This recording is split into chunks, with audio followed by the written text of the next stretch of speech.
Dans un petit village reculé au cœur de la Provence, là où les champs de lavande ondulent sous le vent et où les collines semblent veiller sur le temps, se dresse une vieille maison de pierre couverte de lierre. C'est là que vit Louise Fournier, une veuve discrète de 62 ans, aux gestes calmes et aux mots rares. Depuis la mort de son mari, survenue 3 années plus tôt, Louise n'a jamais quitté cette maison qu'ils avaient rénovée ensemble, pierre par pierre, saison après saison. Ces journées se ressemblent toutes, rythmées par la lumière du soleil et le chant des oiseaux. Chaque matin, elle s'habille de façon simple, noue ses cheveux en un chignon serré et marche lentement vers le potager qu'elle entretient avec soin derrière la maison. Elle y cultive des herbes, des tomates, quelques rangs de carottes et de courgettes. Elle parle peu, même à ses rares voisins, et ne reçoit presque jamais de visites. Son monde se résume à ce jardin, à quelques livres, à un vieux tourne-disque et aux souvenirs figés dans les cadres accrochés au mur. Le silence est devenu son compagnon. Pas celui qui pèse comme un fardeau, mais plutôt celui qui enveloppe, qui protège. Pourtant, par moments, ce silence se transforme en solitude. Certains soirs, elle s'attarde plus longtemps dans le salon, les yeux posés sur la chaise vide de son mari, un tricot oublié sur ses genoux, et un soupir s'échappe sans qu'elle s'en rende compte. Ce soir-là, la pluie a commencé à tomber vers 6 heures, fine et persistante. Le ciel s'est assombri plus vite que d'habitude, et un vent froid s'est levé, agitant les volets et sifflant dans les interstices des fenêtres. Louise a refermé les rideaux, allumé quelques bougies et s'est installée dans son fauteuil préféré, une tasse de tisane chaude entre les mains. Le bois crépite dans la cheminée, et le tic-tac régulier de l'horloge semble marquer le rythme de son cœur. Autour d'elle, tout est calme. Trop calme peut-être. La pluie s'intensifie, tambourinant sur les tuiles, et le vent redouble de force. Dans ce vacarme naturel, Louise sent une inquiétude sourde s'installer. Elle resserre le châle sur ses épaules, comme si cela pouvait la protéger de quelque chose d'invisible. Il est presque minuit lorsqu'elle décide d'aller se coucher. Elle souffle les bougies une à une, monte lentement l'escalier en bois qui grince sous ses pas et entre dans sa chambre où l'attend un lit froid mais familier. Elle s'endort rapidement, bercée par les sons de la tempête.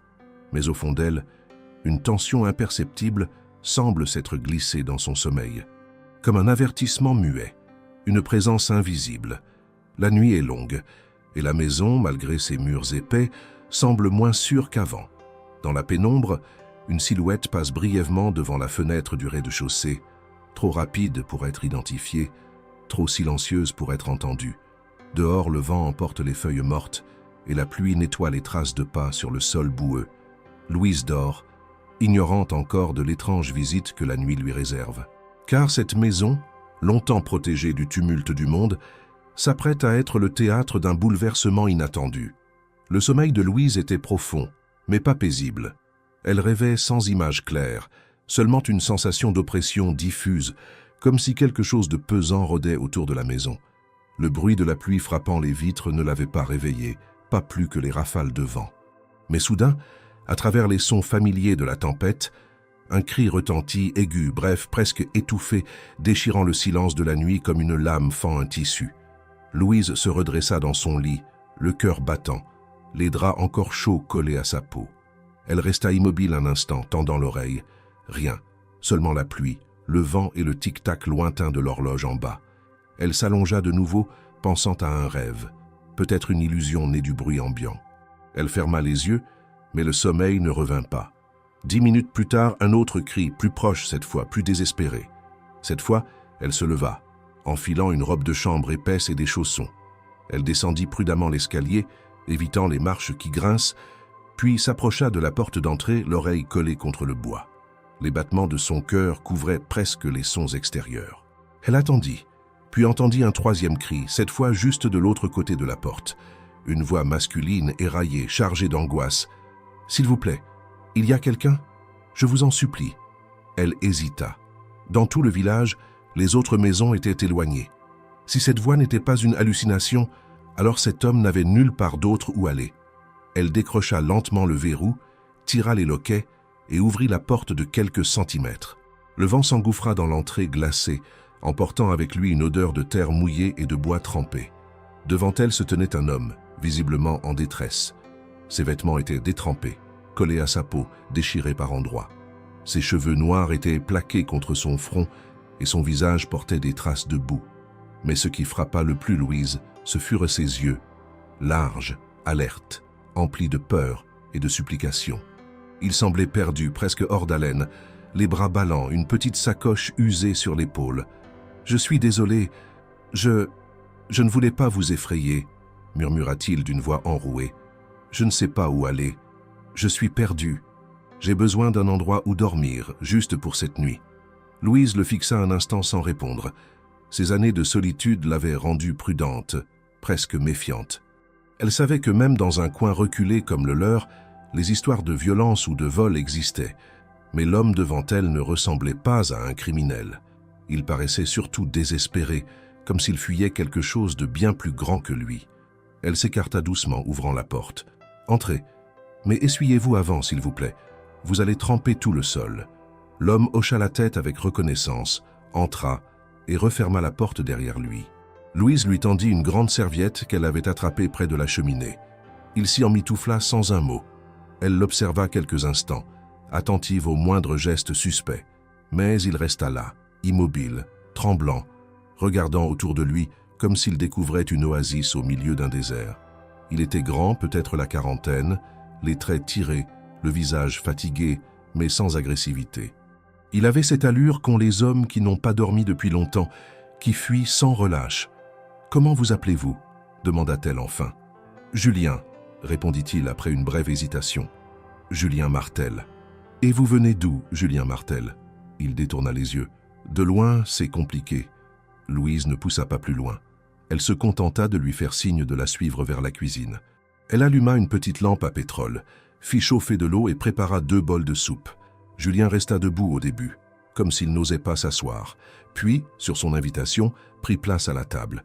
Il mangea en silence, lentement, comme quelqu'un qui essaie de retrouver un rythme humain après des jours de fuite. Louise l'observait du coin de l'œil. Il ne portait ni alliance, ni montre. Pas de téléphone. Aucun papier visible. Seulement cette sacoche usée qu'il gardait à ses pieds, toujours à portée de main. Après le repas, elle lui indiqua un petit canapé dans le salon. « C'est tout ce que je peux vous offrir pour ce soir. » Julien hocha la tête. « C'est déjà beaucoup. Merci. » Louise monta à l'étage mais ne parvint pas à se rendormir. Elle resta allongée, les yeux ouverts dans l'obscurité, écoutant les bruits de la maison, attentive à chaque craquement. En bas, Julien ne bougeait pas. Le canapé grinça une seule fois, puis plus rien. Elle se demanda qui il était réellement. Un sans-abri, un fugitif, un homme en fuite pour de bonnes raisons ou de mauvaises. Mais une chose était certaine, il avait vraiment eu peur. Et cela, Louise l'avait vu clairement. Le matin arriva plus gris que jamais. Les nuages pesaient sur la campagne et la pluie tombait encore, fine et persistante. Lorsque Louise descendit, Julien était déjà réveillé, assis sur le canapé, les mains croisées, regardant par la fenêtre. Il se tourna vers elle, lui adressa un léger sourire, timide. « Je vais vous aider à préparer le petit déjeuner », dit-il d'une voix plus assurée que la veille. Elle répondit d'un signe de tête sans un mot. Une partie d'elle voulait en savoir plus. Une autre, plus prudente, lui disait d'attendre. Après tout, l'homme venait juste d'arriver. Mais elle sentait déjà que cet abri offert pour une seule nuit ne suffirait pas. Julien ne posa pas de questions.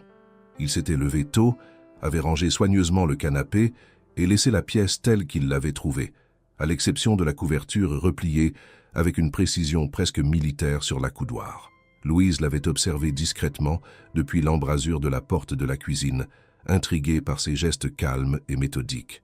Il ne semblait pas pressé de partir, mais ne donnait aucun signe d'installation non plus. Comme s'il attendait, suspendu entre 2 décisions. Elle lui servit un café noir, fort, sans rien dire. Il le but lentement, les yeux fixés sur le carreau de la fenêtre, où les gouttes de pluie glissaient sans fin, comme un écho de son propre état d'errance. Pendant plusieurs minutes, le silence entre eux ne fut interrompu que par le tintement de la cuillère contre la tasse. Puis enfin, Louise brisa l'attente d'un ton neutre. « Vous n'avez pas de voiture ?» Julien secoua la tête. « Je marchais depuis hier matin. J'ai quitté la route principale avant que la nuit tombe. » Elle s'abstint de demander pourquoi. Elle aurait pu, mais son instinct lui soufflait que cette réponse ne viendrait pas encore. À la place, elle observa la sacoche posée à ses pieds, toujours aussi près, presque protégée comme un objet précieux. Elle était usée mais propre, avec un fermoir métallique rayé et une lanière rafistolée. Julien la surveillait du coin de l'œil, même en buvant. Tout dans son comportement trahissait une vigilance constante, comme s'il s'attendait à ce qu'on tente de lui arracher ce qu'elle contenait. Après le petit déjeuner, il proposa son aide. Louise, prise de court, hésita, puis elle l'emmena dans le potager détrempé. Malgré la pluie fine, il travailla sans se plaindre, arrachant les mauvaises herbes, redressant les tuteurs, réparant une clôture qui penchait dangereusement. Il était habile de ses mains, précis, rapide, mais sans brusquerie. Louise ne put s'empêcher de le regarder à plusieurs reprises. Il n'était pas un simple vagabond. Il portait des gestes d'homme instruit, d'homme qui avait connu la rigueur, peut-être même une certaine forme de discipline. Mais il avait aussi les épaules voûtées de celui qui porte un fardeau invisible. Ce soir-là, elle lui proposa de rester une nuit de plus. La pluie continuait et la route était boueuse. Julien remercia d'un hochement de tête presque gêné.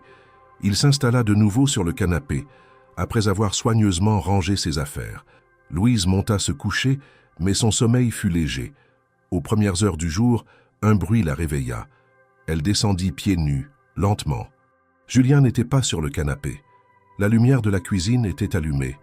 Elle s'approcha, silencieuse. Il était là, debout devant l'évier, un verre d'eau à la main, torse nu, les bras posés sur le rebord. Dans le reflet de la fenêtre, elle vit son visage tiré, tendu, comme s'il écoutait un son que personne d'autre n'entendait. Lorsqu'elle entra, il sursauta, manquant de renverser le verre. Elle vit alors, sur son torse et ses bras, de fines cicatrices, anciennes, certaines linéaires, d'autres plus irrégulières, des marques qui n'étaient pas dues à des travaux manuels, des blessures infligées, volontairement ou non. Julien s'excusa rapidement et retourna se coucher sans ajouter un mot. Louise resta debout un instant, troublée. Il y avait dans cette scène quelque chose de profondément dérangeant. Ce n'était pas la peur d'un danger immédiat, mais l'intuition que cet homme traînait une histoire lourde, une histoire qu'il s'efforçait de cacher, mais qui affleurait dans ses gestes, dans ses absences, dans ses nuits sans sommeil. Les jours suivants, Julien devint une présence constante mais discrète. Il aidait dans la maison, réparait ce qui devait l'être, coupait du bois, nettoyait les gouttières. Il se rendait utile avec une efficacité silencieuse, sans jamais s'imposer. Louise lui fournissait les repas, un toit, un peu de conversation. Leur échange restait courtois, limité, presque ritualisé. Pas de confidence, pas de questions directes. Il semblait reconnaissant. Elle se contentait de cette reconnaissance. Mais en elle, les interrogations s'accumulaient. Un après-midi, alors qu'il était allé chercher du bois au fond du terrain, elle ouvrit discrètement sa sacoche restée dans l'entrée. Elle y trouva quelques vêtements de rechange, un carnet usé, sans couverture, aux pages noircies d'une écriture fine, penchée, presque scolaire. Aucune adresse, aucun nom, seulement des notes dispersées, parfois raturées, mêlant des chiffres, des noms de lieux, des fragments de phrases qui n'avaient aucun sens pour elle. Et glissé entre deux pages, un ticket de métro de Paris daté de 2 semaines plus tôt. Elle referma la sacoche sans bruit, mais son esprit ne cessa de tourner le reste de la journée. Paris. Julien avait menti en affirmant venir de loin à pied. Il était là depuis peu. Et ce carnet, il n'avait rien d'anodin. Ce n'était pas un journal intime, ni un simple pense-bête. C'était un recueil d'informations, de souvenirs peut-être, mais triés, classés, presque comme s'il s'agissait d'un dossier en construction. Ce soir-là, pour la première fois, Julien refusa le dîner. Il resta dehors, assis sur une souche, les yeux fixés sur les bois, le visage fermé. Louise le regardait depuis la fenêtre de la cuisine, incapable de lire ce qu'il ressentait. La tension dans ses épaules, sa posture tendue, la façon dont il tenait la sacoche posée à côté de lui comme un garde ses armes, tout cela lui rappelait une bête acculée, prête à mordre.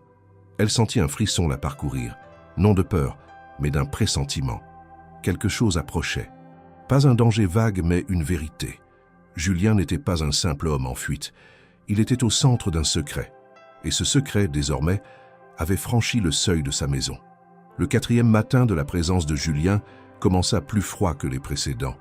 Le vent avait cessé, mais la brume matinale enveloppait la campagne d'un voile épais.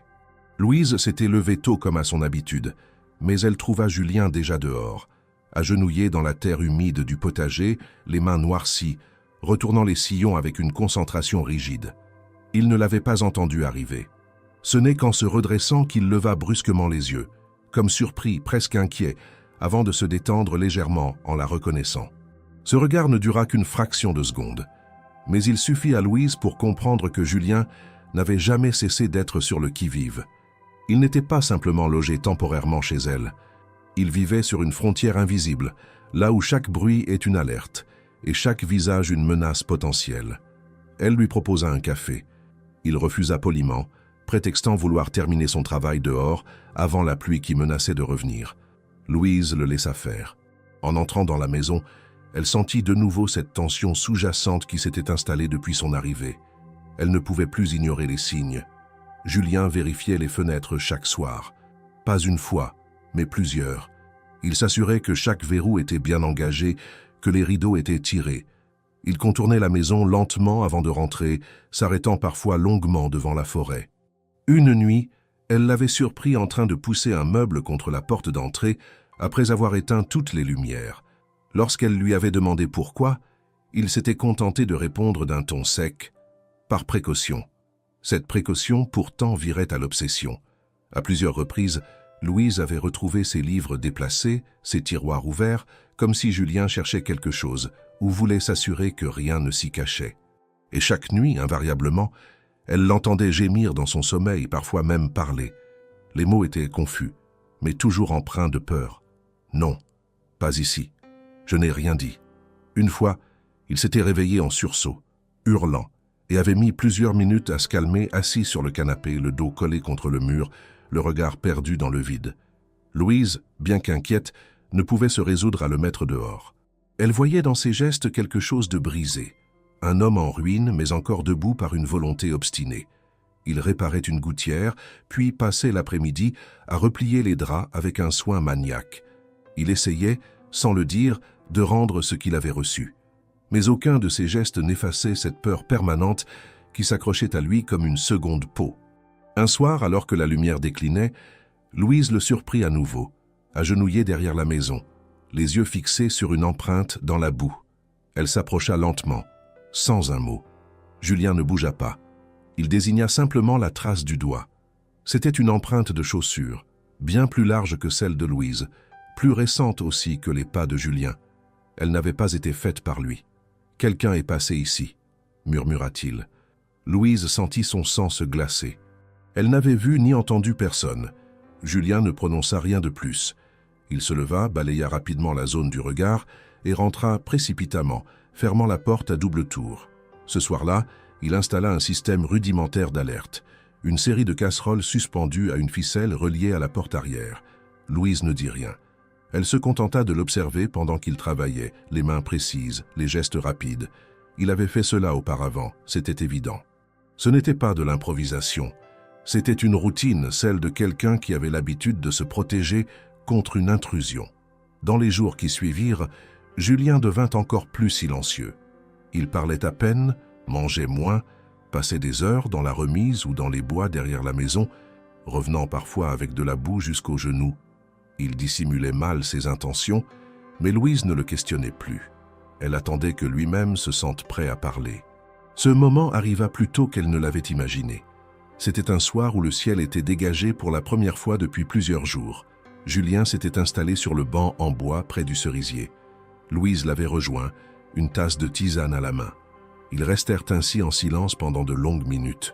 Puis, sans la regarder, Julien dit « Vous devez vous demander ce que je fuis. » Louise ne répondit pas. Il poursuivit « Ce n'est pas un délire. Ce n'est pas dans ma tête. Il y a des gens qui me cherchent, et pas pour de bonnes raisons. » Il marqua une pause, prit une inspiration, puis ajouta « Je n'ai rien fait de mal, Louise, mais j'ai vu ce que je n'aurais pas dû voir. » Elle tourna enfin la tête vers lui. Son visage était tendu, mais ses yeux disaient la vérité. Il n'était pas fou, il n'était pas non plus un criminel. Il était traqué, oui, mais par quelque chose ou quelqu'un d'assez puissant pour justifier une telle peur. Ce soir-là, pour la première fois, Julien resta éveillé avec elle plus longtemps. Ils parlèrent peu, mais elle comprit qu'un mur venait de se fissurer. Il n'avait pas tout dit, loin de là. Mais il avait admis l'essentiel. Il fuyait une menace réelle. Et cette menace, désormais, n'était plus seulement la sienne. En l'accueillant, même sans savoir, Louise avait ouvert sa porte à une histoire bien plus complexe, bien plus dangereuse qu'elle ne pouvait encore le concevoir. Louise n'avait jamais été une femme curieuse de nature. Elle respectait l'espace des autres, leur silence, leurs absences. Elle avait appris, avec les années et la solitude, à ne pas fouiller dans les douleurs qui ne lui appartenaient pas. Pourtant, depuis l'arrivée de Julien, quelque chose avait changé en elle. Non pas un goût pour le mystère, mais une nécessité d'en comprendre les contours. La tension grandissante, les signes de paranoïa, les gestes furtifs du visiteur, tout cela transformait sa maison paisible en une scène où elle n'avait jamais voulu jouer de rôle. Mais les événements ne lui laissaient plus le luxe du détachement. Ce matin-là, alors qu'elle nettoyait la cheminée pour préparer un nouveau feu, Louise découvrit un fragment de papier à moitié brûlé parmi les cendres. Il était coincé entre deux bûches mal consumées, visiblement jetées là en hâte. Elle le tira délicatement avec des pinces en fer, souffla doucement dessus pour le débarrasser de la suie et observa les quelques mots encore lisibles. L'écriture était nette, inclinée, soignée, tracée à l'encre noire. Ce n'était pas une note gribouillée à la va-vite, mais plutôt un extrait soigneusement écrit, sans rature. Il ne restait qu'une phrase, incomplète, mais suffisante pour troubler profondément Louise. « Tu ne peux pas cacher cela indéfiniment. » Elle relut ces mots plusieurs fois, le papier entre ses doigts gantés. Il ne portait ni en-tête ni signature. Mais il était clair qu'il s'agissait d'une correspondance sérieuse, et non d'un brouillon quelconque. Ce n'était pas une menace ouverte, mais un avertissement, ou peut-être une accusation. Elle reposa le fragment sur la table de la cuisine, le cœur battant. Julien était sorti tôt ce jour-là, prétextant vouloir repérer un vieux sentier qui traversait les bois derrière la maison. Il avait emporté sa sacoche et refusé le déjeuner, ce qui n'était pas dans ses habitudes. Louise savait qu'elle aurait peu de temps avant son retour. Elle fouilla discrètement la cheminée, cherchant d'autres fragments, mais ne trouva rien d'exploitable. Le reste avait été réduit en cendres.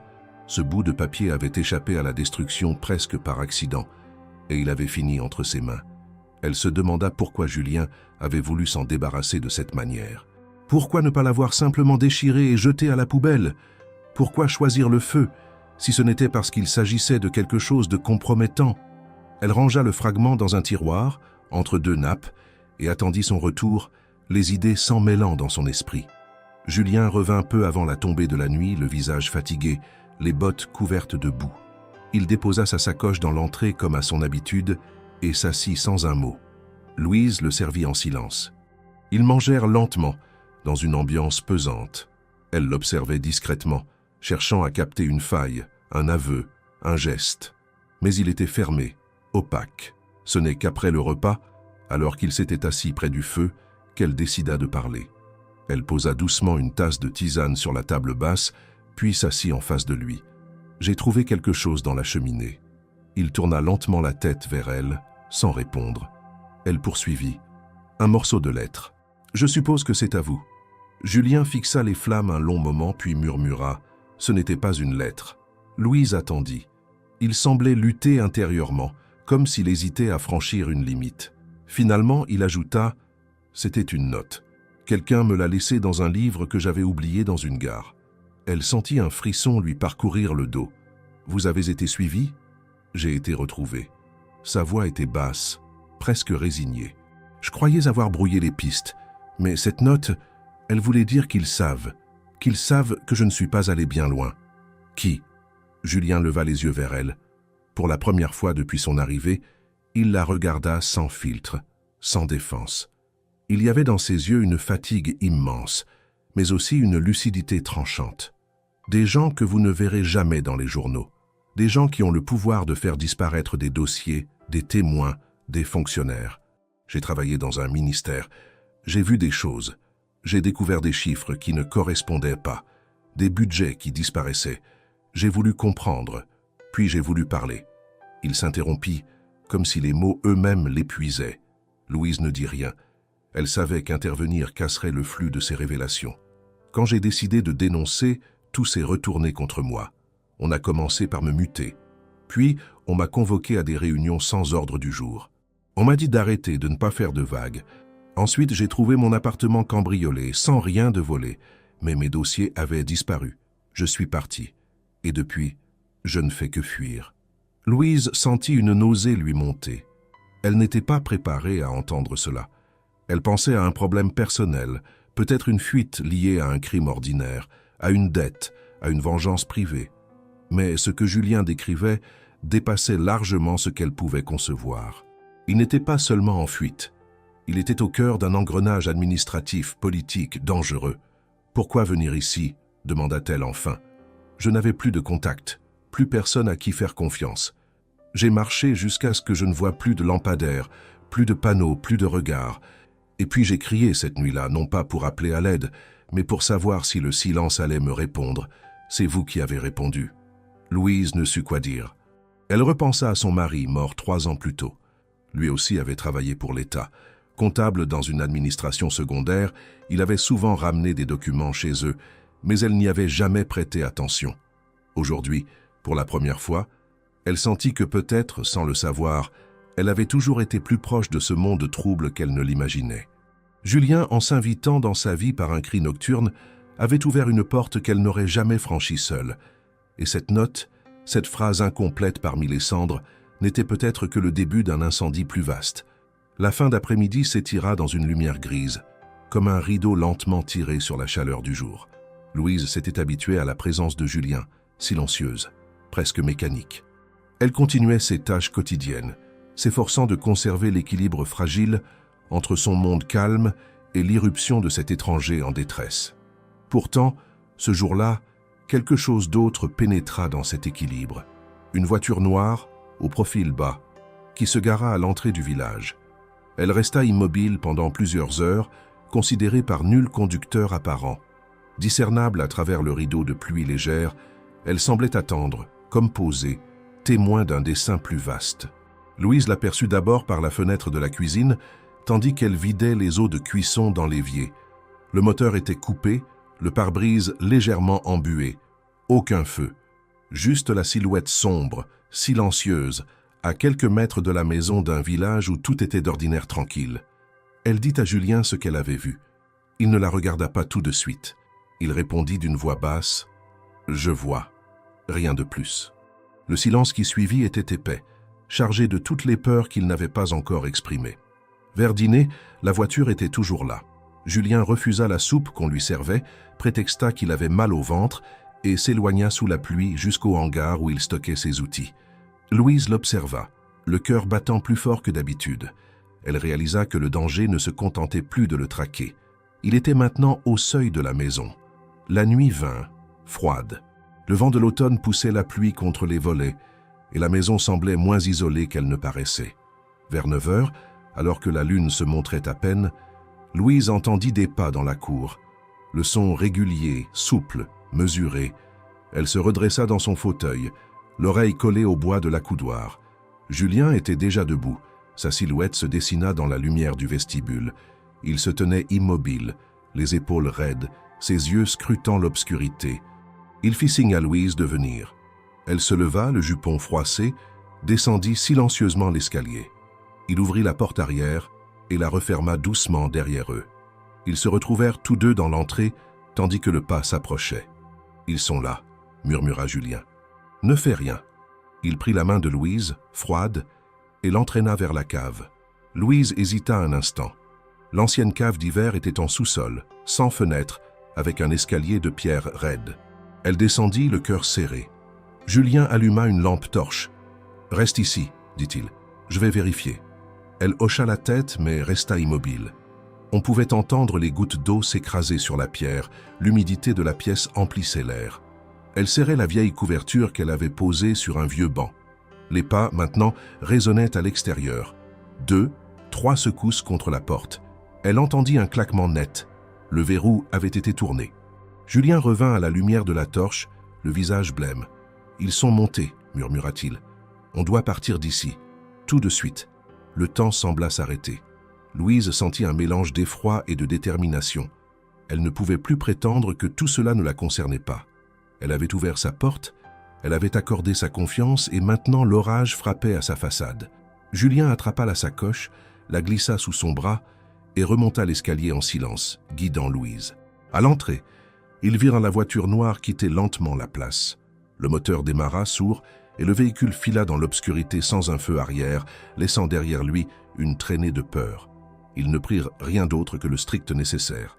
Julien tendit une paire de bottes à Louise qui les enfila avec hésitation.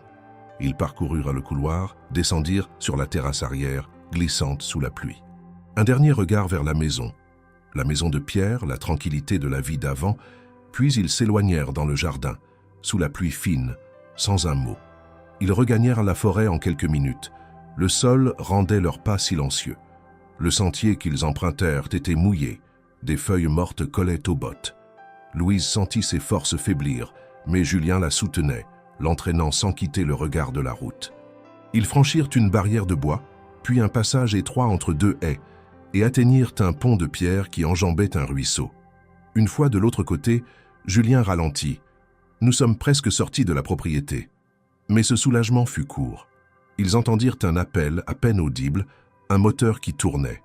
La voiture noire revenait, plus rapide, plus près. Julien posa une main sur l'épaule de Louise. Cours. Ils se séparèrent. Louise filait vers un bosquet, tandis que Julien détourna la voiture, fit un détour par un chemin détourné, obligeant les poursuivants à hésiter. Elle entendait des cris lointains, des ordeurs en voix rauque. Elle vola un dernier regard en arrière et vit les phares de la voiture noire, immobiles, puis s'éloignant. Le sentier s'ouvrit sur un chemin de terre menant à la route départementale. Julien la rejoint en haletant. « Plus que quelques minutes, dit-il. » La pluie redoubla. Ils coururent dans les champs, glissant parfois, se relevant, poussés par l'urgence. Finalement, ils atteignirent une ferme abandonnée, petite bâtisse à moitié effondrée au bord d'un bois.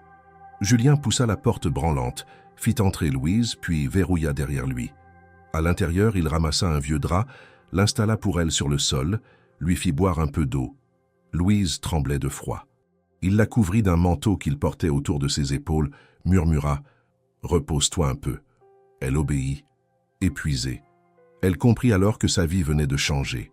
La maison silencieuse de Provence ne serait plus un refuge éternel. Le danger avait franchi le seuil, et maintenant elle était en fuite, aux côtés d'un homme qu'elle avait accueilli par humanité. La voiture noire, spectatrice muette de leur destin, avait marqué le point de non-retour. La ferme abandonnée où Julien et Louise avaient trouvé refuge ne possédait ni électricité ni eau courante. Les murs étaient couverts de lichen, le sol jonché de feuilles mortes et de brindilles. Pourtant, dans cette précarité, Louise sentit une étrange forme de sécurité, comme si l'éloignement temporaire du monde lui permettait de respirer à nouveau. Julien s'était montré calme malgré la tension. Il avait inspecté les environs dès l'aube, vérifié les issues, renforcé les verrous rudimentaires avec des planches trouvées dans une remise délabrée. Louise, de son côté, avait organisé un coin rudimentaire pour dormir, avec les vieux draps et couvertures qu'ils avaient emportés à la hâte. Le jour suivant, ils restèrent cloîtrés dans la ferme. Julien passait le plus clair de son temps à consulter un petit carnet noir qu'il gardait précieusement dans sa sacoche. Il y ajoutait des annotations, comparait des documents, recomposait visiblement une sorte de schéma. Louise, d'abord silencieuse, finit par rompre le mutisme. Elle s'assit à côté de lui, le regard franc. « Il faut que vous me disiez tout maintenant. Plus d'allusions. Je suis impliqué, que vous le vouliez ou non. » Julien referma lentement le carnet, fixa un point invisible dans l'air, puis commença à parler. Sa voix était posée, mais on sentait le poids des mois, peut-être des années, de silence. J'étais cadre au ministère de l'économie.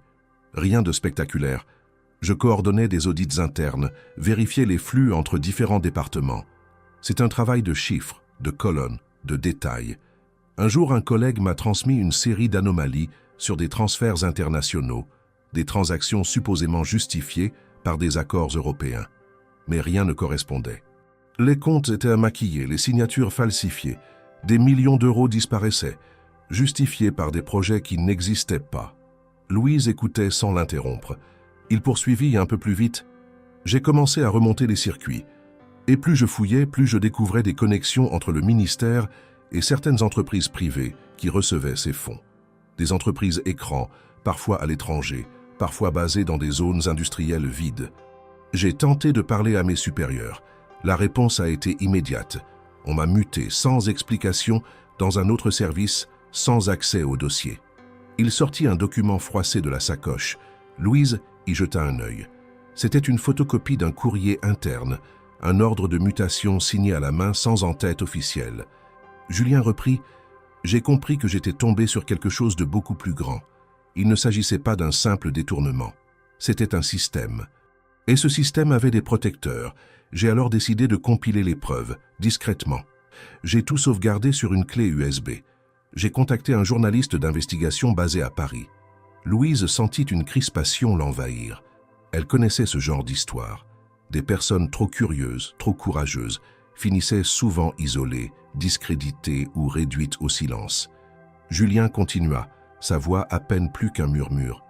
Le rendez-vous était prévu dans une brasserie. Il n'est jamais venu. À la place, 2 hommes sont entrés. Pas de badge, pas de mots. Ils ont simplement balayé la salle du regard. J'ai fui. Il marqua une pause. Louise lui tendit une bouteille d'eau. Il but quelques gorgées avant de poursuivre. Depuis ce jour-là, je ne dors plus vraiment. Je ne mange que quand j'en ai l'occasion. J'ai changé de nom plusieurs fois. J'ai utilisé des cartes d'identité falsifiées, changé de vêtements dans des toilettes publiques. Et malgré tout, ils m'ont retrouvé. D'abord dans les gares, puis dans les petites villes. À chaque fois, je m'en sortais de peu, jusqu'à ce que j'arrive dans votre village. Il sortit alors la fameuse clé USB. Louise la regarda longuement. Un objet minuscule, inoffensif en apparence, mais qui contenait des informations capables, selon les dires de Julien, de faire trembler plusieurs ministères. Il la replaça dans sa sacoche, soigneusement. Louise sentit alors que ce qui se jouait dépassait tout ce qu'elle aurait pu imaginer. Ce n'était pas seulement une affaire de détournement ou de corruption isolée. C'était un réseau structuré, protégé, capable de mobiliser des moyens pour traquer un homme, où qu'il aille. Et elle, dans tout cela, avait offert un abri à celui qui représentait une menace pour ce système. Mais une question la hantait. Pourquoi n'avoir rien envoyé de ces documents à la presse de manière anonyme? Julien répondit avant même qu'elle ne parle. J'ai essayé, 3 journaux. Aucun n'a répondu. Pire, j'ai reçu un appel me disant de laisser tomber pour ma sécurité. Ce que je détiens ne peut pas être transmis par un simple mail. Il faut un contexte, un dossier construit, une mise en lumière progressive. Louise baissa les yeux. Elle pensait à sa propre vie, à sa maison, à son mari disparu, à tout ce qu'elle avait laissé derrière elle. Et maintenant, elle comprenait que ce n'était peut-être pas un simple hasard que Julien ait atterri chez elle. Il fuyait, certes, mais c'était dans sa maison qu'il avait trouvé le calme nécessaire pour reconstruire le fil de cette vérité. Ce soir-là, ils décidèrent de rester encore une nuit dans la ferme. Julien voulait organiser les documents, trier les fichiers, préparer un dossier qu'il pourrait confier à quelqu'un de confiance. Louise savait à qui elle penserait. Un ancien ami de son mari, retraité du Trésor public, aujourd'hui à Lyon. Discret mais loyal. Elle n'avait pas reparlé de son défunt époux depuis l'arrivée de Julien, mais dans sa mémoire, des détails enfouis commençaient à ressurgir. Des conversations interrompues, des silences lourds au retour du travail, des regards qu'elle n'avait pas su interpréter à l'époque. Et si ce qu'avait découvert Julien résonnait avec ce que son mari savait autrefois, alors la vérité n'était pas si lointaine. Peut-être était-elle là depuis toujours, dans les papiers rangés au grenier, dans les silences prolongés à la table du dîner, dans les absences de mots plus que dans leur présence. Au lever du jour, l'intérieur de la ferme était encore plongé dans une obscurité brumeuse. Les poutres craquaient au-dessus d'eux, et la pluie avait cessé, laissant place à un silence humide et pesant. Julien s'était levé tôt. Il avait passé une partie de la nuit à travailler sur la clé USB, branchée à un petit ordinateur portable qu'il gardait dissimulé dans un double fond de sa sacoche. Louise, assise sur une caisse en bois, l'avait observé sans mot dire. Elle voyait bien que ce n'était pas la première fois qu'il compilait des documents, qu'il créait des arbres de liens, qu'il structurait des dossiers à charge. Chaque fichier, chaque note, chaque capture d'écran était trié, indexé, vérifié. Rien n'était laissé au hasard. « J'ai tout essayé », murmura-t-il en fermant son ordinateur d'un geste las. « J'ai contacté un député réputé pour sa probité via son assistant parlementaire. J'ai transmis un extrait de ses preuves à une cellule d'investigation journalistique. 1 semaine plus tard, je recevais une convocation administrative me demandant de rendre mon badge et mes accès. 3 jours après, mon compte bancaire était bloqué, officiellement pour vérification d'activités suspectes. Tout s'est effondré à une vitesse incompréhensible. » Louise hocha lentement la tête. Ce n'était plus une supposition. Julien n'exagérait rien. Ce qu'il décrivait correspondait à un mécanisme de neutralisation lent et méthodique, conçu non pour effrayer mais pour isoler et détruire toute capacité d'action. Le système qui l'avait dérangé ne se contentait pas de nier. Il effaçait, il effritait, il réduisait l'opposant à un fantôme administratif. Julien sortit alors un petit papier plié, jauni, qu'il tendit à Louise. Elle le déplia et lut une courte note manuscrite, très lisible, visiblement rédigée par quelqu'un qui maîtrisait chaque mot. Ce que vous croyez savoir n'est rien. Ceux qui vous écoutent, eux, savent, et ils attendent que vous vous épuisiez. Aucun nom, aucune signature. Mais la menace était là, claire. Il ne s'agissait pas d'intimidation directe, mais d'un message froid, lucide, destiné à démoraliser. Louise referma le papier et le lui rendit. « Vous l'avez reçu, comment ?» demanda-t-elle. « Glissé sous la porte de ma chambre d'hôtel, 2 jours après avoir tenté de rencontrer un ancien collègue à Marseille. » Julien se leva, fit quelques pas, puis s'arrêta devant une fissure dans le mur.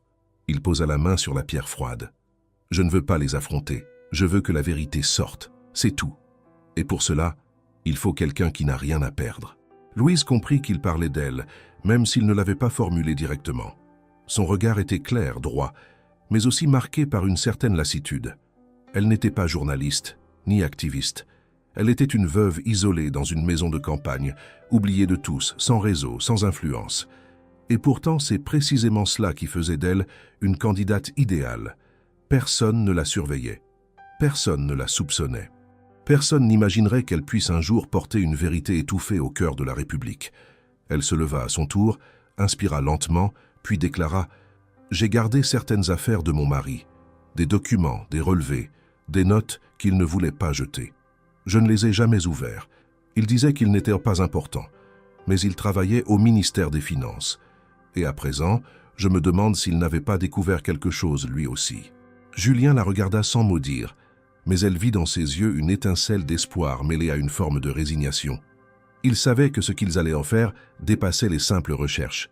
Ils s'apprêtaient à ouvrir une porte qui, une fois franchie, ne permettrait aucun retour. Ils décidèrent de retourner discrètement à la maison. Louise connaissait un sentier secondaire, rarement emprunté, qui contournait les propriétés voisines. Ils partirent au crépuscule, évitant les routes principales, ne s'arrêtant que pour observer les alentours, à l'affût du moindre bruit suspect. Arrivée près de la maison, Louise prit l'initiative. Elle pénétra seule à l'intérieur, vérifia chaque pièce, puis fit signe à Julien de la rejoindre. Tout semblait intact. Elle monta au grenier, ouvrit un vieux coffre en bois et en sortit une boîte de métal rouillée. À l'intérieur, des dossiers classés, des factures anciennes, mais aussi des photocopies, des relevés bancaires d'entreprises inconnues, des annotations manuscrites. Elle feuilleta rapidement les documents. Certains noms revenaient dans les notes de Julien. Certaines sociétés étaient les mêmes que celles qu'il avait identifiées comme suspectes. Il savait quelque chose, souffla-t-elle. Et peut-être que sa mort n'était pas aussi accidentelle qu'on l'a dit. Julien prit les documents, les étala sur le sol, commença à les classer, à les comparer. Pendant plusieurs heures, ils travaillèrent ensemble, en silence, comme un seul organisme animé par la nécessité de comprendre. Chaque correspondance entre les données de Julien et les papiers de son mari confirmait l'existence d'un réseau bien établi. Ce n'était plus une intuition, c'était une certitude. Vers minuit, Julien s'arrêta net. Il avait trouvé un courrier interne, signé par un directeur de cabinet, daté de plusieurs années auparavant, mentionnant une collaboration confidentielle avec des opérateurs privés sur des marchés délocalisés. C'était un document que Louise n'avait jamais lu. Il portait la signature du supérieur direct de son mari, et l'un des noms figurait aussi dans les fichiers de Julien. À cet instant, un lien concret entre les découvertes des 2 hommes venait d'émerger. Ce n'était plus une coïncidence. Louise se redressa, le souffle court. Elle regarda Julien. Il n'avait plus le choix, il fallait transmettre ces informations. Mais cette fois, pas par les canaux habituels. Il fallait trouver une journaliste indépendante, une personne intègre, capable de mener une enquête sans céder à la pression. Julien pensa à une jeune reporter spécialisée en corruption institutionnelle qu'il avait contactée des mois plus tôt sans jamais obtenir de réponse. Louise proposa de tenter de la joindre à nouveau. Avec les nouvelles preuves, il y avait peut-être une chance qu'elle écoute enfin. Ils passèrent le reste de la nuit à scanner les documents, les indexer, les regrouper dans un dossier numérique cohérent. Au matin, ils étaient au prêt, fatigués mais déterminés. Ils avaient une cible, un nom, un moyen. Le plus difficile restait à venir, car transmettre la vérité ne suffisait pas. Il fallait la faire éclater au grand jour, dans un pays où les mécanismes de protection des puissants étaient bien huilés. Mais ils avaient franchi une étape cruciale. Ils n'étaient plus dans la fuite. Désormais, ils avançaient vers la lumière. Le matin suivant leur retour à la maison fut le premier depuis des semaines à paraître presque normal. Aucun bruit suspect à l'extérieur, aucun véhicule inconnu en vue. Pourtant, l'ambiance dans la demeure était chargée, comme si les murs eux-mêmes contenaient le poids des révélations de la veille. Louise s'était levée tôt, la gorge sèche, le cœur encore alourdi par la conviction nouvelle que son mari, mort 3 ans plus tôt d'un prétendu accident vasculaire, avait peut-être été emporté non par le hasard biologique, mais par le même mécanisme obscur qui menaçait désormais Julien. Elle n'avait jamais fouillé dans les papiers de son mari après son décès. Elle avait rangé ses affaires dans le grenier par respect, par douleur, mais aussi par fatigue de tout ce que sa disparition avait provoqué. Pourtant, aujourd'hui, ces papiers prenaient une autre couleur. Ils n'étaient plus des souvenirs, mais des indices, des éléments concrets d'une chaîne de décision, de manipulation et peut-être même de meurtre déguisé. Assise dans la petite salle à manger, elle relisait pour la 4e fois un tableau manuscrit que son mari avait griffonné dans un carnet. Une liste de sociétés, des montants en euros alignés de manière rigide et une série de codes fiscaux. La plupart des noms de sociétés ne lui disaient rien, mais 2 d'entre eux revenaient également dans les dossiers numériques de Julien. Il ne s'agissait pas de simples entreprises fictives. Elles apparaissaient dans des circuits de financement public, toujours dans des projets de développement à l'étranger, principalement en Afrique de l'Ouest et en Europe de l'Est. Julien, concentré devant son ordinateur, comparait ligne après ligne les documents de Louise avec ses propres données. Il marquait les correspondances, les reliait avec un logiciel cartographique, établissant des liens que personne ne devait voir, mais que lui dévoilait avec une évidence troublante. Louise reconnaissait chez lui la rigueur de son mari, cette obsession du détail, cette manière froide et méthodique de chercher la vérité. Et plus elle l'observait, plus elle sentait que ces 2 hommes, l'un disparu, l'autre pourchassé, avaient été plus proches qu'elle ne l'avait jamais su. « Ton mari a commencé à voir ce que j'ai découvert bien avant moi », déclara Julien en regardant l'écran. « Ce tableau, ici, cette société, elle a été liquidée 1 mois après sa mort. Et avant cela, elle recevait des virements de plusieurs sous-branches du ministère, sous des intitulés de soutien logistique international. Rien de tout cela ne correspond à la réalité de ses activités. » Louise baissa les yeux. Elle se souvenait d'une discussion en particulier, un soir d'hiver. Son mari était rentré plus tard que d'habitude, silencieux. Il avait à peine touché à son assiette. Elle lui avait demandé s'il allait bien. Il avait simplement répondu « Certains chiffres ne mentent jamais ». À l'époque, elle n'y avait vu qu'une fatigue passagère, la lassitude d'un homme dans une bureaucratie pesante. Mais aujourd'hui, cette phrase résonnait autrement. Il avait vu quelque chose. Il avait compris. Et il avait décidé de se taire, ou du moins de ne rien lui dire, pour la protéger peut-être. Julien retrouva un email imprimé, daté de 3 mois avant la mort du mari de Louise. Il s'agissait d'un échange interne entre 2 hauts fonctionnaires, mentionnant une source comptable préoccupante, sans donner de nom. Julien, en croisant les horaires et les signatures, en déduisit qu'il s'agissait du défunt mari. Le mot « préoccupante » dans ce contexte était un euphémisme. Il désignait une personne qui posait trop de questions. Il a dû essayer de remonter les flux, dit Julien, et il a été stoppé avant d'avoir pu rendre tout ça public. C'est la seule explication qui colle. Louise ressentit une douleur sourde dans la poitrine. Son deuil, déjà lourd, se transformait maintenant en colère froide. On avait tué son mari, ou du moins contribué à sa mort par pression, par isolement, par peur. Et elle avait continué à vivre dans cette maison, entre les souvenirs et les silences, sans jamais soupçonner l'ampleur de ce qu'il avait traversé. Elle monta de nouveau au grenier, ouvrit une boîte en carton scellée. Elle contenait des clés USB, un dictaphone et plusieurs enveloppes cachetées. L'une d'elles portait son nom. À l'intérieur, une simple lettre, quelques lignes tracées à la main. « Louise, si un jour tu trouves cela, c'est que je n'ai pas eu le courage ou le temps de t'expliquer. Je ne voulais pas t'inquiéter. Tout ce que je faisais, c'était par sens du devoir. Tu m'as toujours dit que la vérité ne faisait pas de bruit. Tu avais raison, mais parfois il faut l'aider à se faire entendre. Pardonne-moi pour les silences. Je t'aimais plus que tout. » Elle relut la lettre plusieurs fois, les yeux embués, sans pleurer, comme si l'émotion ne trouvait plus d'espace pour sortir. Elle la tendit à Julien sans un mot. Il la lut, puis hocha la tête, respectueux.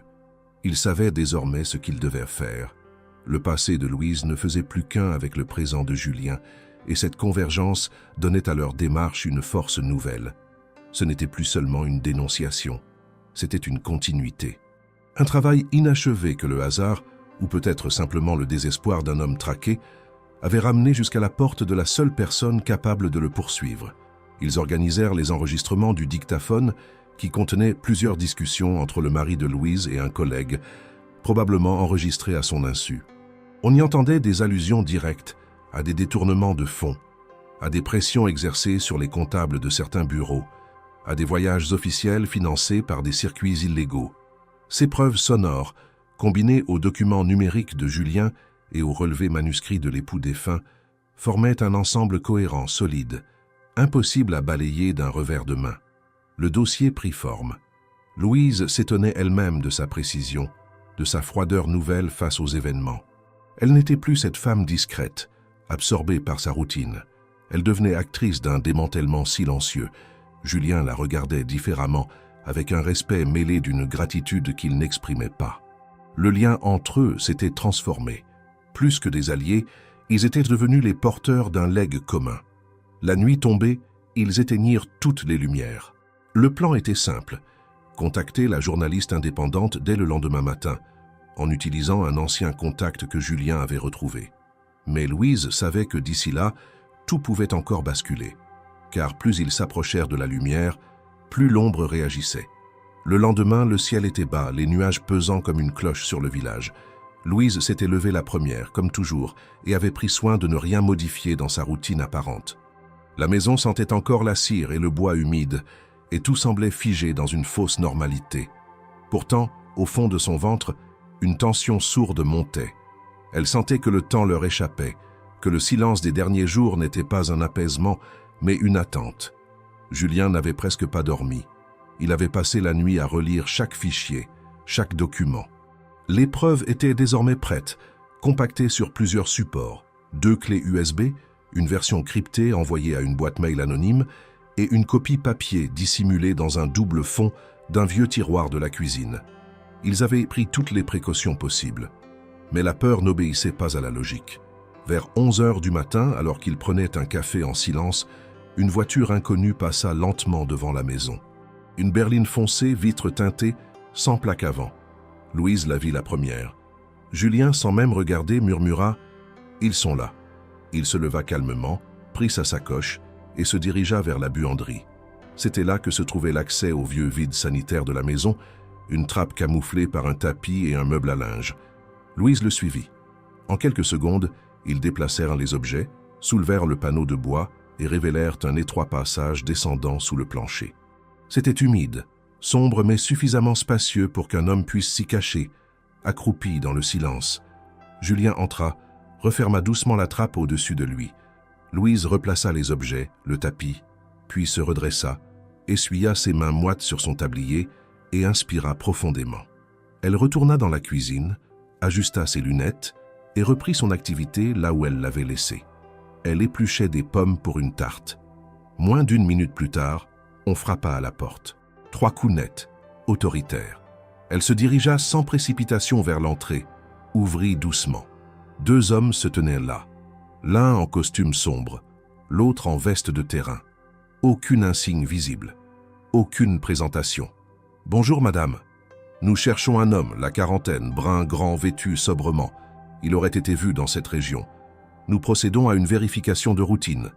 Auriez-vous aperçu quelqu'un correspondant à cette description ces derniers jours ?» La voix était polie mais tranchante, le ton d'un homme qui n'attendait pas vraiment de réponse sincère. Louise afficha un visage tranquille. « Je vis seule, comme vous pouvez le voir, et je ne reçois presque jamais personne. Je cultive un potager, je lis. Je ne sors pas beaucoup. Je suis désolée, je ne crois pas pouvoir vous aider. » Les hommes se regardèrent brièvement.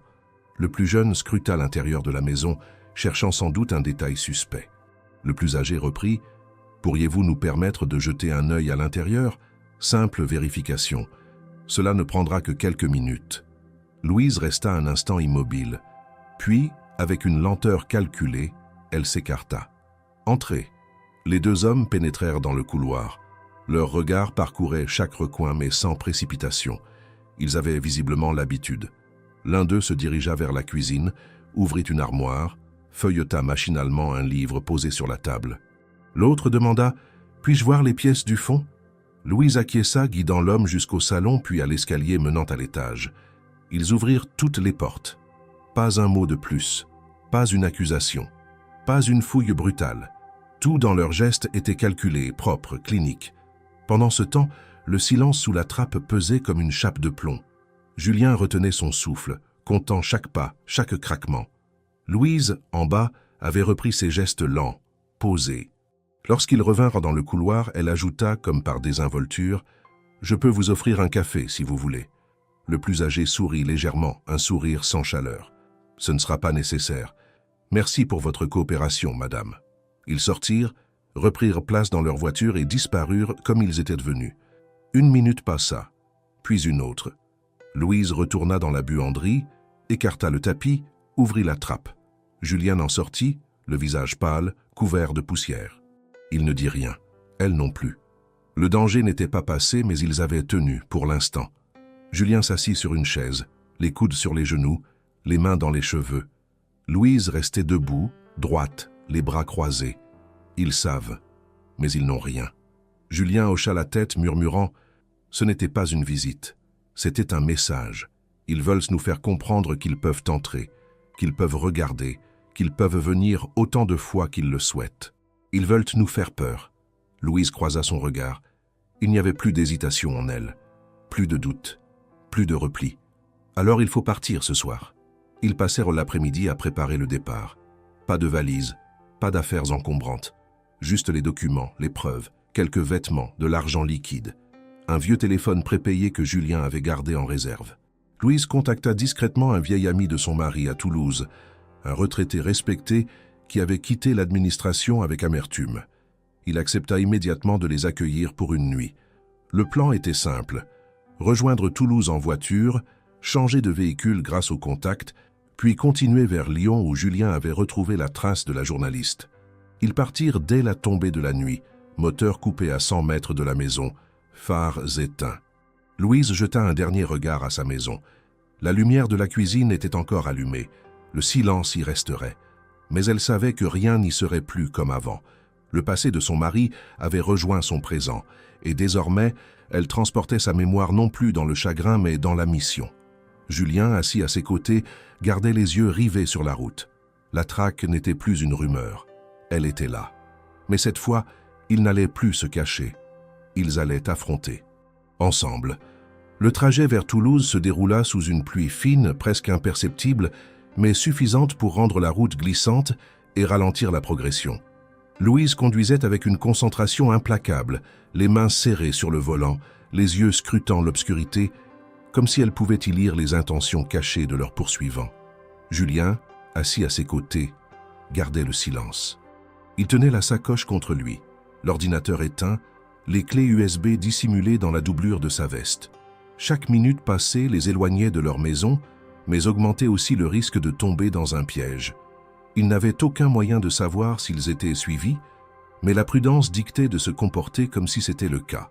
Arrivés aux abords de la ville, peu après 1h du matin, ils se garèrent près d'un petit square désert. Louise éteignit le moteur, mais resta immobile quelques secondes. Elle n'avait jamais fui de sa vie, jamais vécu un instant aussi chargé de conséquences. Pourtant, elle ne ressentait ni panique ni doute. Ce qu'il faisait était nécessaire. Julien sortit en premier. Ils marchèrent à pied pendant près de 20 minutes, longeant des ruelles étroites, puis s'arrêtèrent devant un immeuble ancien. L'ami de son défunt mari les attendait, une silhouette mince, les cheveux blancs tirés en arrière, l'air fatigué, mais alerte. Il les fit entrer sans mot dire. L'intérieur de l'appartement était modeste, encombré de dossiers et de vieux livres. Ils s'installèrent dans une pièce attenante transformée en bureau.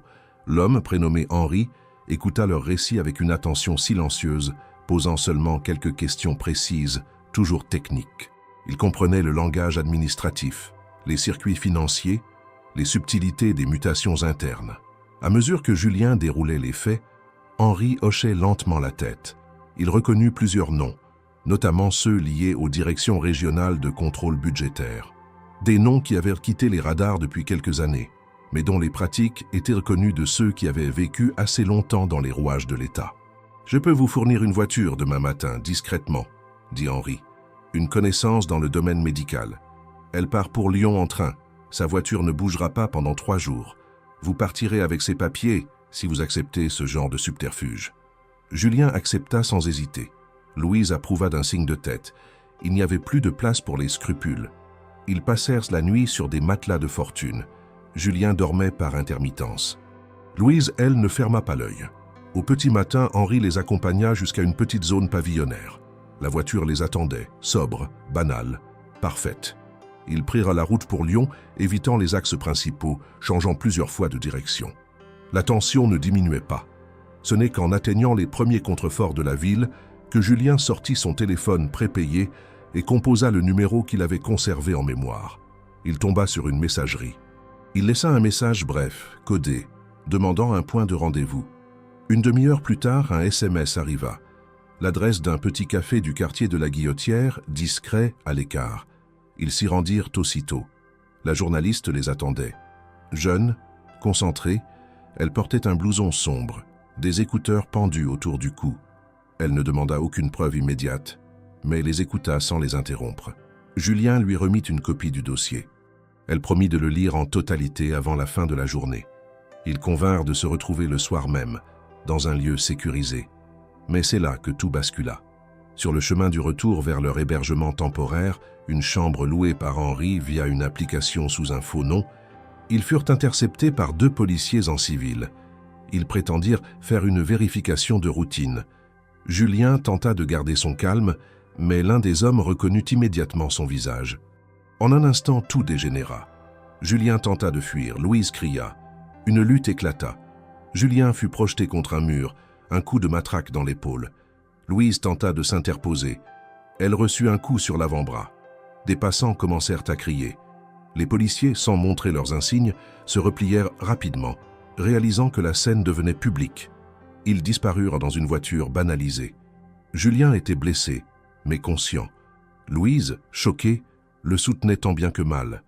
Ils réussirent à se réfugier dans un hall d'immeuble, puis appelèrent Henri, qui arriva 1 heure plus tard, escorté discrètement par un ancien collègue. Ils furent emmenés dans une autre planque, plus éloignée du centre. Ce n'est qu'une fois en sécurité que la vérité éclata. C'est un homme du village, un voisin de Louise qui les avait trahis. Appâté par une somme importante, il avait transmis des informations sur leur déplacement, croyant aider une enquête officielle. Le lien avait été fait par les autorités parallèles que Julien fuyait. Leur localisation à Lyon n'était pas un hasard. Quelqu'un les avait vendus. Louise, blessée au bras, refusa les soins à l'hôpital. Elle savait que cela signifierait alerter les systèmes. Julien, lui, refusait de se laisser abattre. Malgré la douleur, il prépara un dernier dossier, une synthèse de toutes leurs preuves, avec annotation vocale, adresse cryptée et une vidéo enregistrée dans laquelle il témoignait à visage découvert. Il savait que s'il disparaissait, ce témoignage devrait sortir. Louise, sans flancher, ajouta son nom à la fin du fichier. Ce n'était plus son combat à lui seul, c'était aussi le sien désormais, irrémédiablement.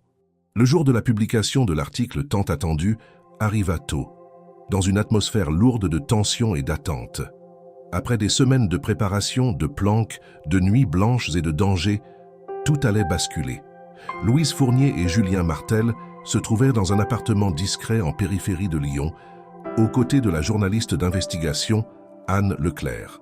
Le dossier avait été remis en main sûre, copies numériques cryptées, enregistrements audio, pièces imprimées, photographies, courriels. Le tout constituait ce que Julien considérait comme la bombe silencieuse qui allait, une fois dévoilée, déclencher une onde de choc dans l'appareil d'État. Anne Leclerc était plus que professionnelle. Elle était convaincue que ce travail était sa raison d'être. Elle avait pris connaissance du dossier la veille au soir, assis devant son ordinateur portable dans l'arrière-salle d'un café neutre. Elle avait lu, relu, vérifié les sources. Chaque nom, chaque montant illégal, chaque schéma de détournement avait été validé. « Je ne publierai pas tant d'éléments n'auront pas été confrontés », avait dit Anne, et elle avait tenu parole. Ce matin même, elle avait soumis l'article au rédacteur en chef de son journal, un quotidien national à grand tirage. Le titre proposé avait été discuté pendant des heures. Corruption d'État, les coulisses d'un silence organisé.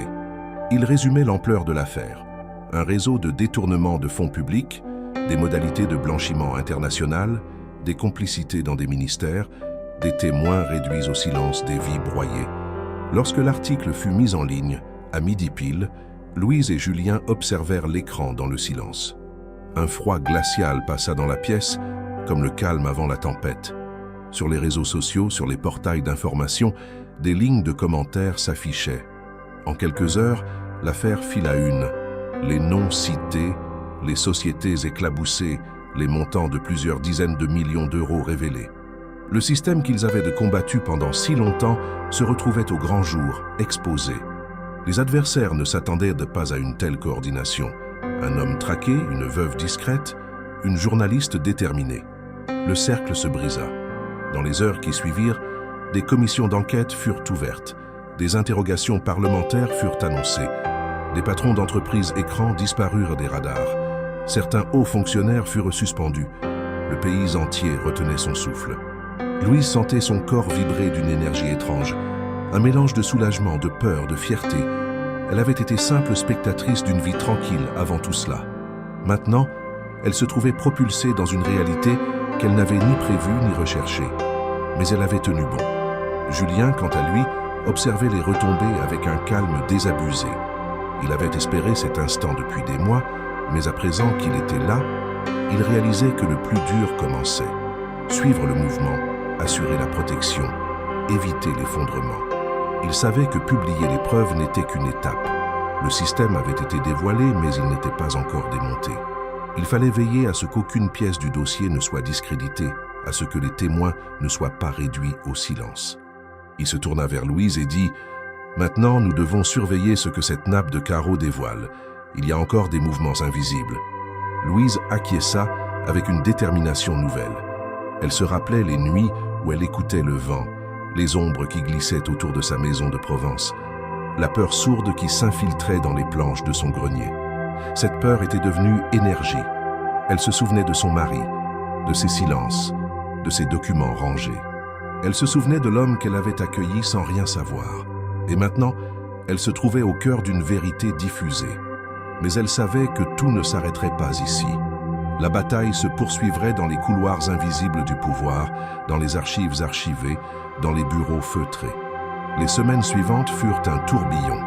Des journalistes, des avocats, des enquêteurs firent irruption dans la vie de Julien et Louise. Ils furent interrogés, photographiés, parfois applaudis, parfois menacés. La protection rapprochée fut activée pour Julien.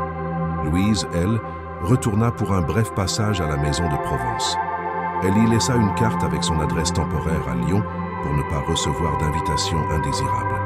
Elle planta de nouvelles herbes dans son jardin, mais elle sut instinctivement que ce n'était pas un retour à la vie d'avant. Cette maison avait été le témoin d'un événement qui la dépassait. Elle l'aimait toujours, mais elle avait changé. La vérité avait été publiée. Mais le coup était là, vie privée brisée, vie précipitée. Elle s'en accommoda. Elle savait que son mari aurait été fier. Elle savait que Julien avait risqué tout ce qu'il avait pour ne pas se taire. Et elle savait désormais que la pauvre veuve qui, par un cri nocturne, avait ouvert sa porte à un inconnu, avait fait plus que lui offrir un toit. Elle avait offert une vérité au monde. La publication n'était pas une fin. Elle était le commencement d'une responsabilité. Dans un café discret à Lyon, Anne Leclerc les rejoignit une semaine plus tard. Elle leur tendit 2 journaux ouverts sur la table. « Le retentissement est plus grand que prévu », annonça-t-elle. « Le gouvernement ouvre une enquête, un ministre a déjà été entendu. Des promesses de transparence ont été faites. Mais nous ne devons pas relâcher la pression. » Julien et Louise échangèrent un regard. Ils étaient prêts. La peur n'avait pas disparu, mais elle avait changé de nature. Elle était désormais pensée, orientée. Elle n'était plus pusillanime. Dans les jours qui suivirent, Louise reçut des lettres de remerciements anonymes, des appels téléphoniques brefs, parfois des silences pesants. Elle se demanda parfois si elle avait fait le bon choix, mais quand elle regardait la chaise vide de son mari, elle sut que oui. Et Julien, assis dans le canapé de cette pièce à Lyon, posa enfin la tête contre le dossier. Il pensa à tous ceux qu'il avait perdus, à tous ceux qui s'étaient tus.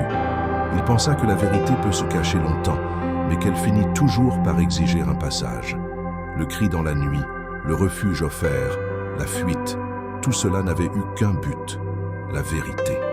Le jour suivit la nuit. Et maintenant, la veilleuse brûlait. La bataille continuait. Plusieurs mois s'étaient écoulés depuis la publication de l'article. Le tumulte médiatique s'était apaisé. Les projecteurs s'étaient lentement détournés et les noms des personnes impliquées dans le scandale avaient quitté les gros titres pour se dissoudre dans la complexité des enquêtes administratives, des commissions parlementaires, des procédures judiciaires interminables.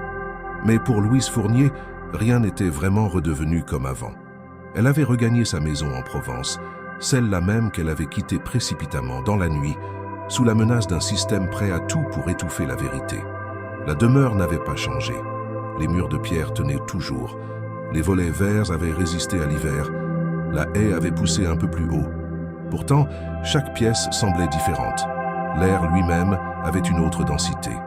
Elle avait désormais la sensation que ce lieu longtemps refuge était devenu le témoin d'une bascule. Elle n'y était plus une simple veuve, vivant dans le silence de ses souvenirs. Elle y revenait comme une femme qui avait affronté des forces hostiles, qui avait tenu bon, et qui avait fait entendre une voix à laquelle personne ne s'attendait. Julien, quant à lui, vivait désormais sous protection dans une autre région. Il avait accepté, après de longues hésitations, de collaborer avec les autorités judiciaires dans le cadre d'un programme spécifique destiné aux lanceurs d'alerte.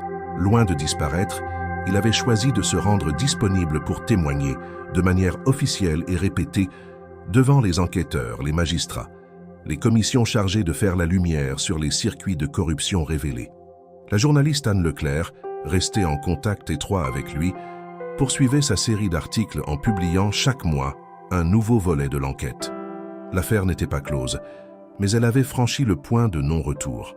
Louise avait refusé toute exposition médiatique. Elle n'avait donné aucune interview, pas même sous anonymat. Elle avait compris que son rôle avait été essentiel, mais elle ne cherchait ni reconnaissance publique, ni visibilité. Sa manière de continuer le combat était plus discrète. Elle documentait chaque avancée du dossier, classait méthodiquement les articles, les rapports officiels, les réponses institutionnelles. Elle tenait une sorte de journal de l'après, où elle notait les dates, les noms, les changements de fonction des personnes citées, les discours tenus par les responsables politiques, les silences révélateurs. Elle n'était pas journaliste ni analyste politique, mais elle savait qu'un jour cette mémoire aurait de la valeur. Le village avait aussi changé. La rumeur s'était répandue, comme toujours dans les petites communautés. Certains regardaient Louise avec admiration, d'autres avec une prudence teintée d'inconfort. Le voisin qui les avait trahis avait disparu peu après la révélation de son implication. Il n'avait pas été inquiété officiellement, mais sa réputation était irrémédiablement atteinte. Louise, elle, ne cherchait ni confrontation ni vengeance. Elle continuait d'aller au marché, de cultiver son potager, de saluer les passants. Elle acceptait les nouvelles distances, les nouvelles proximités, avec la même dignité silencieuse que celle qu'elle avait toujours pratiquée. Un jour, elle reçut une lettre manuscrite, sans signature, sans adresse de retour. L'écriture était tremblante, mais lisible.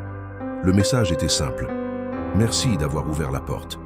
Vous avez changé bien plus qu'une vie. » Louise replia la feuille, la rangea dans un tiroir avec d'autres messages semblables. Elle ne savait pas qui écrivait. Peut-être un fonctionnaire anonyme, peut-être un collègue de Julien, peut-être un citoyen touché par l'histoire. Peu importait. Elle avait compris que ce qu'elle avait fait dépassait l'individu. Elle avait, par un geste d'accueil, mis en marche une mécanique de vérité qui n'aurait jamais trouvé sa voie autrement. Le jardin reprenait ses couleurs. Les herbes avaient repoussé. Les outils, longtemps délaissés, retrouvaient leur place entre ses mains. Travailler la terre lui permettait de penser différemment. C'était une manière d'ancrer les événements, de les ramener au concret, au quotidien. Elle ne cherchait pas à oublier. Elle ne cherchait pas à recommencer comme si de rien n'était. Elle avançait simplement, avec lucidité. Chaque semence plantée était aussi un rappel que les choses mettent du temps à mûrir, mais qu'elles finissent, toujours, par sortir de terre. Julien l'appelait de temps en temps, avec parcimonie. Leur conversation était brève, mais profonde. Ils ne se disaient pas tout, mais ils savaient l'essentiel. Ils partageaient désormais un passé commun, forgé non dans la durée, mais dans l'intensité. Aucun mot n'était nécessaire pour rappeler ce qu'ils avaient traversé. Le lien restait. Discret, fort, silencieux. Un après-midi, en arrosant les plants de tomates, Louise sentit une odeur qui la ramena des années en arrière, celle du feu de bois, des dîners tardifs avec son mari, des soirées calmes. Elle regarda la chaise vide sous le cerisier. Elle n'avait plus la sensation de vide. Elle sentait une continuité. Elle comprenait maintenant que son mari avait, à sa manière, laissé une trace dans cette histoire, par ses papiers, par ses silences, par ses choix, et qu'elle-même, en l'écoutant sans l'avoir su, avait prolongé cette volonté. Le monde ne s'était pas écroulé. Les puissants n'étaient pas tous tombés. Mais quelque chose avait changé. L'idée même que certaines vérités pouvaient émerger, même lentement, même difficilement, s'était imposée. Et dans ce changement, elle avait eu un rôle. Elle ne se considérait pas comme une héroïne. Elle se considérait comme une femme qui avait fait ce qu'il fallait. C'était tout. Julien, dans une interview ultérieure, avait dit une phrase que Louise avait recopiée dans son carnet. « Je suis en vie parce qu'une femme m'a laissé entrer quand tout le monde m'aurait fermé la porte. » Elle ne chercha jamais à commenter ces mots. Elle les accepta, comme on accepte les marques laissées par le passage de l'histoire. La lumière de Provence continuait de tomber sur la maison. Et Louise, chaque soir, s'asseyait quelques minutes devant la fenêtre, regardait le paysage, écoutait les bruits familiers et sentait que malgré tout, la paix était possible. Pas la paix du silence, mais celle de la vérité qui, enfin, avait trouvé un endroit où s'enraciner.